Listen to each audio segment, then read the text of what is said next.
man. Here's a concerned white woman, though, in Denver, Colorado. Denver, Colorado is getting, this woman, by the way, just watch her. She's so xenophobic and racist, and she has so much white rural rage bubbling up inside of her that I almost had to look away. She talks about how Denver is collapsing under the weight of illegal immigrants and warns that her way of life is being ruined. And she talks about this as a tsunami that's coming to America. Just listen to her white rural rage. It's almost hard to listen to. She's so loud.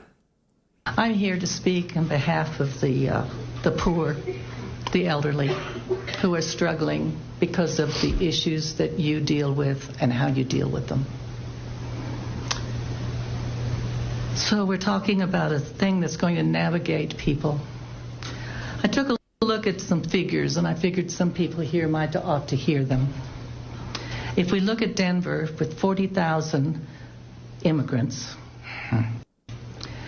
and we think that they cost $1,000 a month for housing, it's going to be $480 million for 1 year. That's just $1,000, and I don't think you can get housing for that.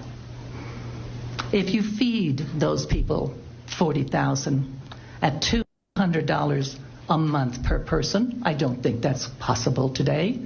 If any of you have gone to the grocery store, that's 96 million in a year. We are headed for a tsunami. I don't think you know what you're heading at. The total of that, $576 million. Your budget, if I am correct, and I Googled it, I might be wrong, is only $72 million. I ask you how you think you're going to afford it. Now, I'm not sure I'm correct on all those numbers, but they're pretty close.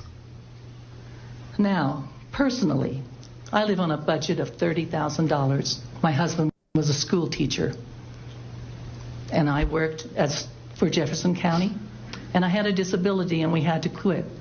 We had our advisors, and they assured us that we were going to have enough money to survive. Well, I'll tell you how I survive on $30,000. You have done such wonderful work with your housing that you have caused my taxes to go up to $4,000. Oops, I'm getting really close. $3,000 for insurance, $3,000 for my car, $10,000 extra. Take that out, and I live on $20,000.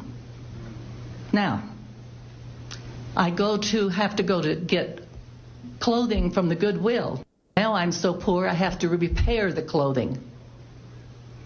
I go to the food bank, and I'll tell you what I see. I see immigrants coming in, jostling and pushing us out as they cut line, take more food than they're required to do, and our poor staff that deals with those things are out of their ever-loving mind trying to figure out how they're going to handle it.